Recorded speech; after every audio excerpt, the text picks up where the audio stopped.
Donc écoutez la parole et l'enseignement. Nous sommes à l'enseignement numéro 23 pour aujourd'hui, concernant le sujet qui parle de celui qui ose dire qu'il est Dieu. Il a remplacé le bouc, le bélier et le taureau, qui étaient destinés pour l'expiation des péchés des enfants d'Israël, selon Lévitique 16. Dans Lévitique 16, nous voyons donc les béliers, les boucs et les taureaux pour l'expiation des péchés des enfants d'Israël, une fois chaque année. Et c'est ce schéma que nous allons vous enseigner en ce moment. En fait, j'ai déjà donné cet enseignement, mais je le rappelle aujourd'hui. Cette situation contredit directement la parole du Père Yahva, le Dieu d'Abraham, selon Deutéronome 4.2.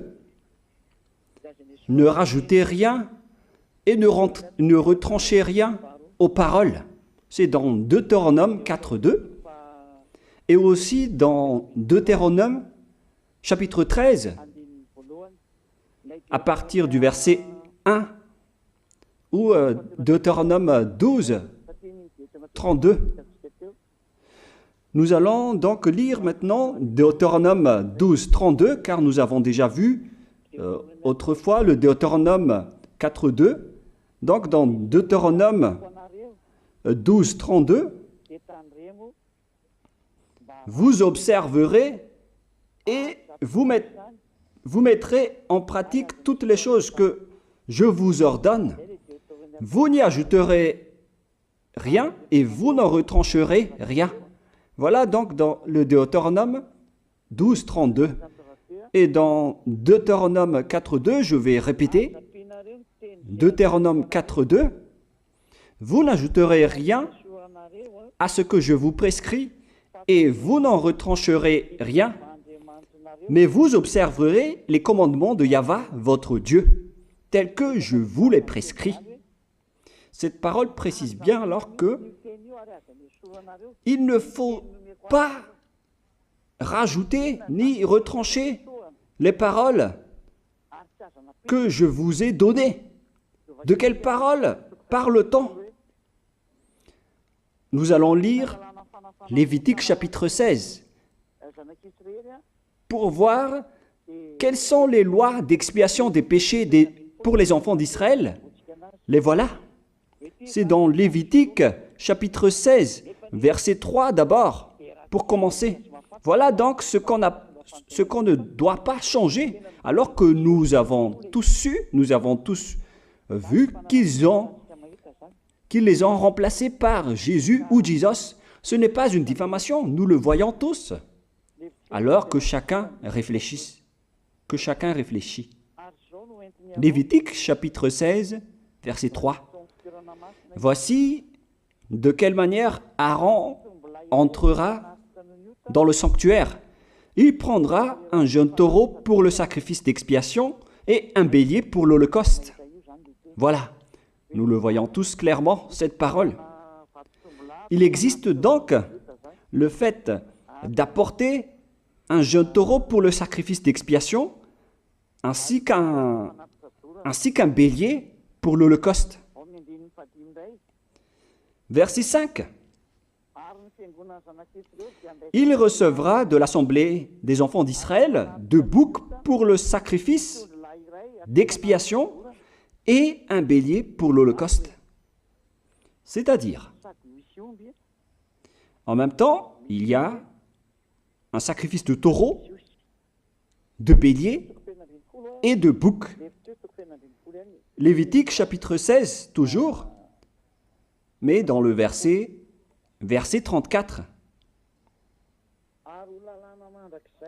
Ce sera pour vous une loi perpétuelle. Voilà. Il se fera une fois chaque année l'expiation pour les enfants d'Israël à cause de leurs péchés. Nous sommes déjà au verset 34 pour information. Verset 34. Voilà. Ce sera pour vous une loi perpétuelle. Quelle est cette loi perpétuelle? C'est le fait de sacrifier les béliers, les boucs et les taureaux qui vont être tués pour sacrifice, pour l'expiation des péchés des enfants d'Israël. Selon le verset 34, ce sera pour vous une loi perpétuelle. Il se fera une fois chaque année l'expiation pour les enfants d'Israël à cause de leurs péchés. Il y a une partie de votre texte qui est cachée en bas. À cause de leurs péchés. Voilà. Ici, donc, c'est bien clair que l'expiation du péché qui se fait une fois chaque année pour les enfants d'Israël, qu'on ne peut ni ajouter ni retrancher, ce sont les sacrifices des béliers, de taureaux et de boucs. On ne peut pas changer cela. On ne peut pas les remplacer en Jésus ou en Jesus. C'est une loi perpétuelle. Donc, si vous observez les 10 commandements, vous devez apporter des sacrifices de taureaux, de béliers et de boucs si vous voulez être expié de vos péchés. Voilà le schéma. Alors que, en réalité, la situation pour les religieux étranges, on ne voit pas ce qu'il veut en venir, mais ils ont osé intégrer Jésus ou Jesus pour remplacer le bélier, le taureau ou le bouc. Et ce sont eux-mêmes qui le confirment jusqu'à aujourd'hui. Nous voyons tous donc ici que Jésus ou Jesus n'est qu'un imposteur, un hors-la-loi. Et les hors-la-loi sont des envoyés du diable. Le diable, il a commis le péché depuis le commencement. Ce sont des transgresseurs de la loi. Donc c'est prouvé ici que Jésus est un hors-la-loi. Nous allons lire la parole, poursuivre, dans 1 Jean, chapitre 3. 1 Jean, chapitre 3, à partir du verset 4. Quiconque pêche transgresse la loi, et le péché est la transgression de la loi. Voilà, c'est bien clair que c'est le péché qui est la transgression de la loi. Un pécheur, donc, c'est un transgresseur de la loi. Et un hors-la-loi, c'est un pécheur. C'est clair alors que Jésus ou Jesus, c'est un hors-la-loi, c'est un transgresseur de la loi. Nous avons tous vu ensemble qu'il a pris la place du bélier et il a siégé, il s'est installé dans ce système. C'est pourquoi toutes les églises observent les 10 commandements et ils servent Jésus ou Jesus. Voici l'enseignement.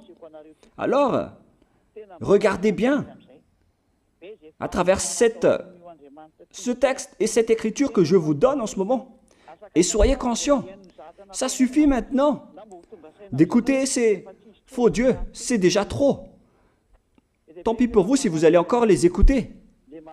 Soyez conscients que ce schéma n'est plus correct. Beaucoup de gens me diffament à cause de ce que je fais en ce moment. Ils ne supportent pas la vérité. Mais ça dépend de chacun de vous. Et moi, je vous avertis, pour vous qui vont être baptisés et qui veulent être baptisés, mais qui entendent les diffamations et les critiques des autres, ne croyez pas en cela. Ce ne sont pas du tout vrai. La parole de Élia est directe. Ce ne sont que des mensonges. L'ôtement du péché, ce sont des personnes qui sont non-pécheurs qui peuvent le faire. Ce n'est pas logique de dire que les fidèles sont ôtés des péchés et le leader est un pécheur.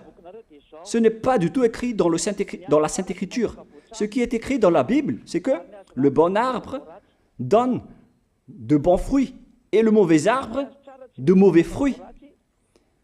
Et le bon arbre ne donne jamais de mauvais fruits. Et le mauvais arbre ne donne jamais de bons fruits. Ce sont les bons arbres qui donnent des bons fruits et les mauvais arbres qui donnent des mauvais fruits.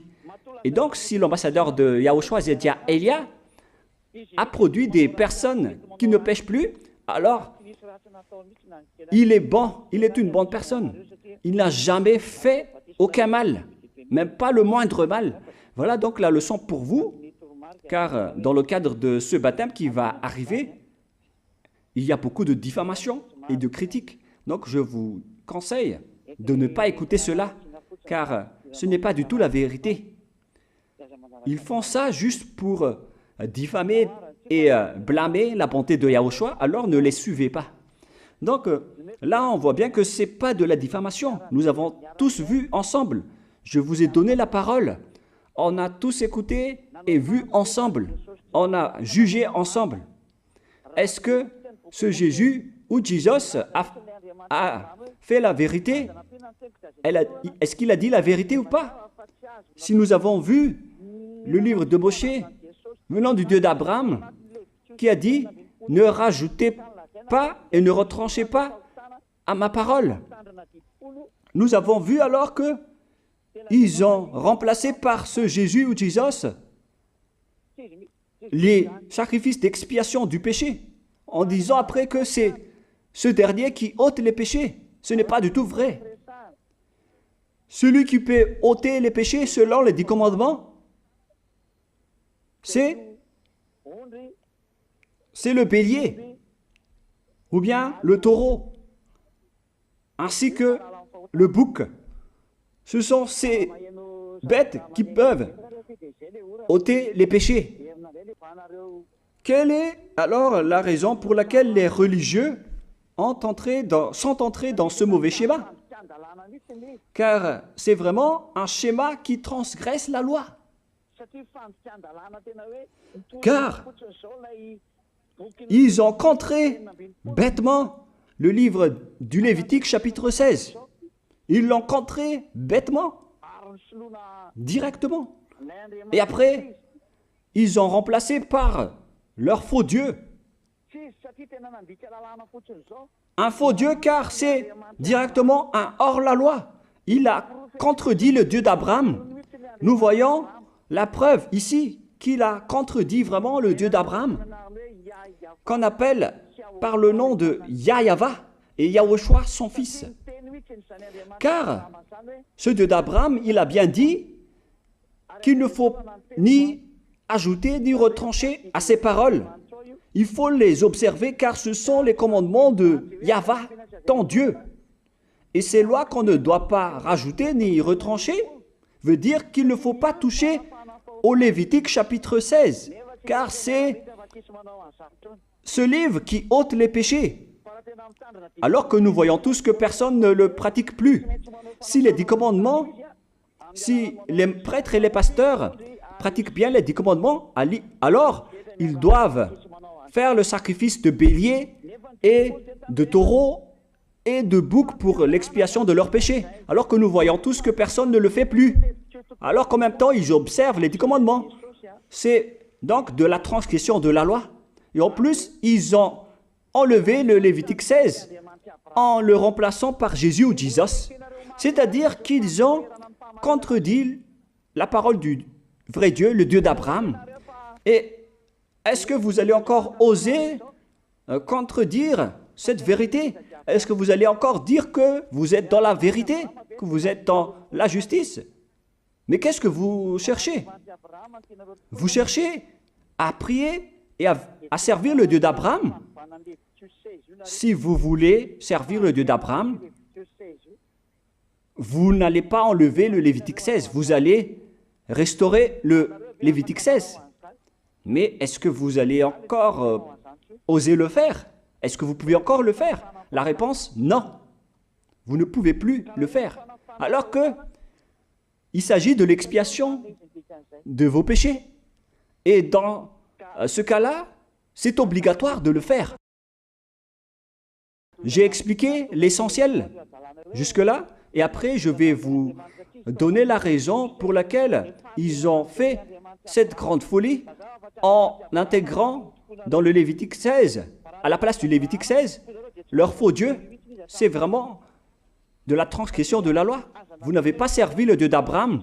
Il n'aurait pas dû faire ça jusqu'à la fin, car il a dit qu'il ne faut pas ajouter ni retrancher à ses paroles, alors que vous avez osé le contredire et les changer.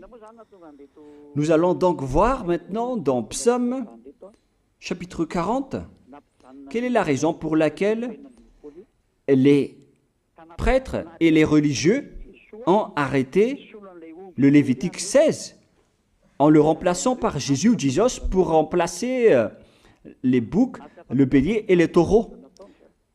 Et je vais vous expliquer la raison. Et eux, ils ne peuvent pas le nier car ils l'ont fait. Et si, par exemple, ils ne connaissent pas, alors il ne faut plus faire du n'importe quoi. Il faut que vous soyez enseigné par Élia, si vous voulez encore sauver votre esprit. Mais si vous ne voulez pas, alors tant pis pour vous et assumez les conséquences. Psaume chapitre 40, versets 6 à 8. Psaume 40, versets 6 à 8. Voilà donc le dégât qu'ils ont subi. Tu ne désires ni sacrifice ni offrande. Tu m'as ouvert les oreilles. Là, ils ont bien entendu et écouté que Dieu ne désire plus leur sacrifice et tout ce qui concerne ce sujet. Tu ne demandes ni holocauste, ni victime expiatoire. Ici donc, on est arrivé au stade où on n'a plus besoin des sacrifices. D'après ce schéma, alors, le Lévitique 16 a été supprimé. Et logiquement, puisque c'est une alliance qui a été détruite, alors on ne peut plus y entrer, car on ne peut pas ajouter ni retrancher aux paroles.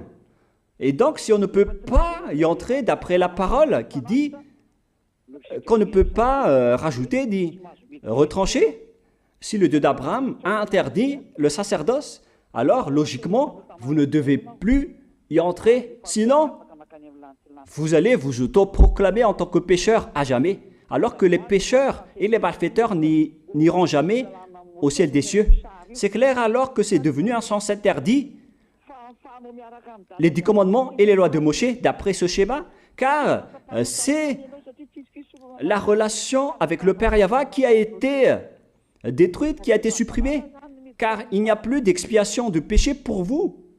Alors vous êtes fous si vous allez encore entrer dans ce schéma. C'est pourquoi on a besoin d'une nouvelle alliance, car l'alliance des 10 commandements et les lois de Moïse ne sont plus correctes. C'est devenu supprimé, car on ne peut plus faire le sacerdoce, mais les religieux ainsi que les faux dieux, ils ne se sont pas... ils ont facilité les choses en intégrant leur faux dieu à la place du bélier, du bouc et du taureau. Et voilà, c'est bien clair. Et d'après eux-mêmes, ils ont dit que l'intégration de Jésus ou de Jesus, c'est d'après ce livre des psaumes. Vous voyez que ici, je n'ai pas dit du n'importe quoi, c'est la vérité que j'ai dit. Je n'ai pas incriminé qui que ce soit. C'est vraiment la réalité, la vérité.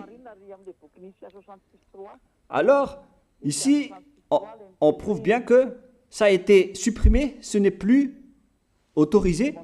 Et c'est encore confirmé dans Ésaïe 66.3 que celui qui fait des sacrifices, c'est comme celui qui fait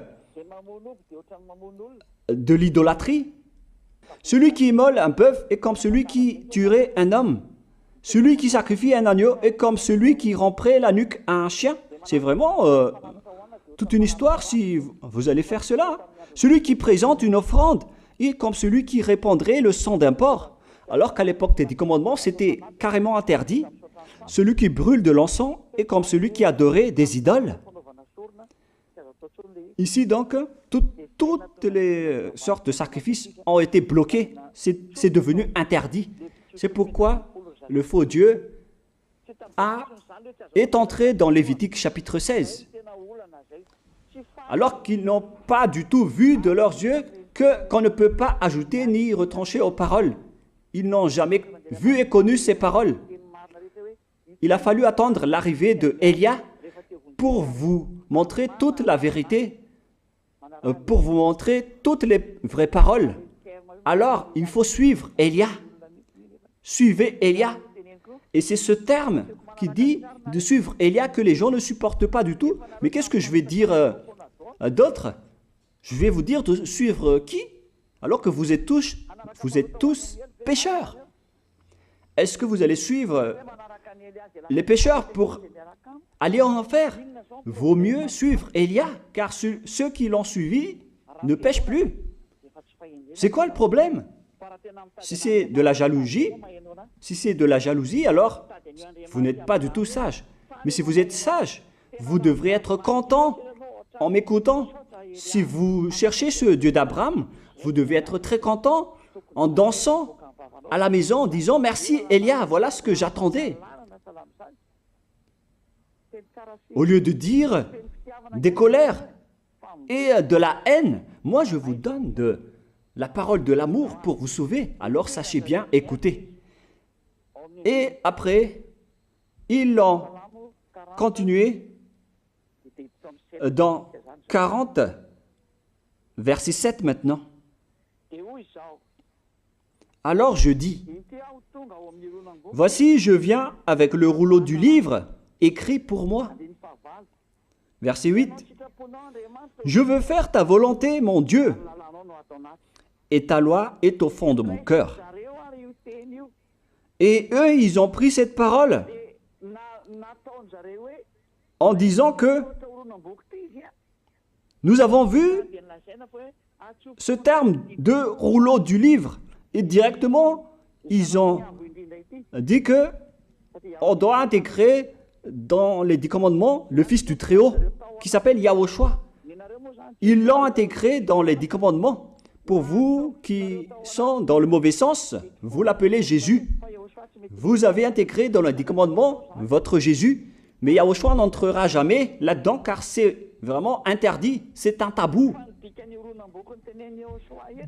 Le sens du rouleau du livre que Yahushua a parlé ici, c'est qu'on parle de son histoire dans le Sefer Torah juif. C'est-à-dire que le Sefer Torah juif a parlé de lui. Nous allons lire la parole à ce sujet. En parlant du rouleau du livre, ce n'est pas qu'il est entré dans le Lévitique 16. Non, c'est un tabou, c'est interdit. Mais il a parlé de son histoire. En parlant du rouleau du livre, nous allons lire la parole concernée à ce sujet. Selon Luc, chapitre 24, verset 44. Luc 24, 44. Puis il leur dit, « C'est là ce que je vous disais lorsque j'étais encore avec vous, qu'il fallait que s'accomplisse tout ce qui est écrit de moi dans la loi de Moïse, dans les prophètes et dans les psaumes. » Toutes les paroles qui parlent de lui dans la loi de Moïse, dans les prophètes et dans les psaumes. C'est ça qu'on parle ici. Mais il n'a jamais dit qu'il va remplacer le Lévitique 16. Au contraire, c'est un tabou, c'est un blasphème devant le Père Yahva, qui a déjà dit qu'il ne faut jamais ajouter ni retrancher ses paroles. Donc, les paroles qui parlent de lui, ce sont les paroles de la nouvelle alliance qu'il va instaurer, qu'il va exécuter. La raison pour laquelle il sera crucifié, c'est qu'il va instaurer la nouvelle alliance en versant son sang. Voilà de 1. Maintenant, nous allons lire le livre de Jean 5,46. Jean 5, 46.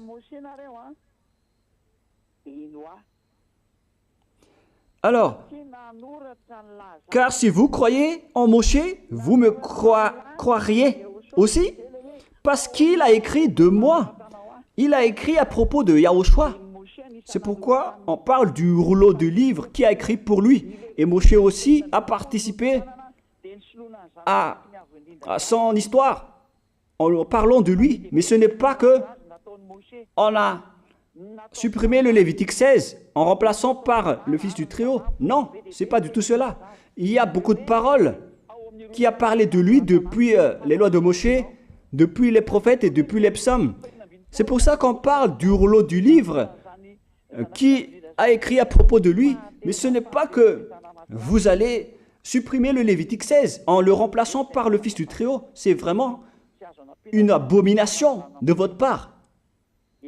Je vous ai donné maintenant l'explication. Il ne faut pas rajouter ni retrancher aux lois de Moshe.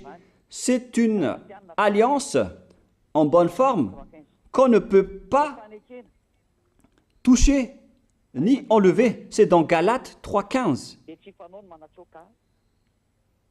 Galates 3,15. Une disposition en bonne forme ne doit pas être changée ou transformée. Les lois de Moshe, c'est une alliance en bonne forme qu'on a versé le sang de Zébu en plus. Donc on ne peut ni retrancher ni rajouter. Le pire alors, c'est que vous qui êtes les fidèles de Jésus, vous l'avez intégré dans les lois de Moshe en remplaçant le Lévitique 16. On parle de votre Jésus ou Jesus. Je vous pose la question, est-ce que vous oserez dire que vous n'êtes pas pécheur à ce sujet? Car c'est vraiment de la transgression de la loi de la part de votre faux Dieu. Donc s'il est pécheur, alors logiquement vous êtes aussi pécheur. Et vous-même, vous avez dit que vous êtes pécheur. Voilà ce que vous avez fait. Et vous n'allez jamais être épargné. C'est pourquoi je vous appelle tous maintenant. Soyez baptisés et sauvez votre chemin, c'est-à-dire votre esprit. Sauvez votre esprit car il ira en enfer si vous ne le sauvez pas.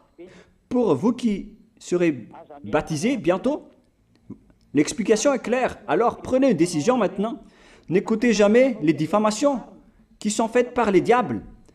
Ce sont eux qui vous empêchent d'aller vers la vérité. Ne soyez plus des poubelles dans votre conscience. N'acceptez plus cela. Il faut écouter l'envoyé du ciel des cieux, c'est-à-dire moi. Voilà l'explication. Vous avez fait du n'importe quoi avec votre faux Dieu. C'est votre faux Dieu qui a péché au commencement. Et logiquement, donc, vous avez tous aussi transgressé la loi avec lui. Et maintenant, vous êtes tous dans le péché. Et vous vous abritez dans la parole qui dit Dieu n'est pas venu pour appeler les justes, mais les pécheurs, pour se repentir. Le problème, c'est que c'est votre Dieu qui est vraiment un pécheur. Voilà le schéma qui prouve qu'il est pécheur. Donc, je vous souhaite à tous d'être bénis par Yahushua. Prions ensemble. Merci infiniment, Père Yahva, pour cette parole. Une parole qui conscientise les gens pour se retourner vers toi et pour faire rester fermes tous les enfants du Très-Haut, les personnes que tu as déjà choisies, pour qu'ils restent bien fermes dans le service, et pour ceux qui sont encore à l'extérieur, qu'ils courent vers Elia, car Elia et toi, Yahushua, vous êtes uniques. Merci infiniment, Père Yahva. Merci infiniment, Yahushua. Sauve les gens pour qu'ils soient intégrés au ciel des cieux, pour que les gens écoutent la parole, Père Yahva, Yahushua, toutes les paroles que j'ai montrées. Confirme toutes mes paroles, Yahushua et Père Yahva, pour la gloire de vos noms si saints. Merci pour ta bonté et pour ta grâce. Au nom de toi, Yahushua, je fais toutes ces prières. Alléluia, Amen. Donc, je vous souhaite à tous d'être bénis par Yahushua et à demain. Au revoir.